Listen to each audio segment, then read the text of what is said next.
المكان اللي وراي ده نسخة من إيطاليا. فينا مثلا بيقول كل الطرق تؤدي إلى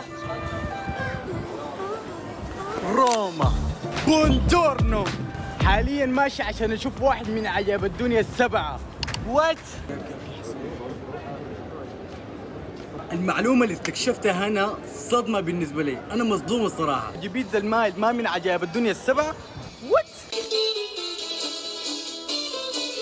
أول ما البرج اتبنى كان ستريت، قاعدين يقولوا إنه برج بيتزا المايل إنه كل يوم قاعد يميل.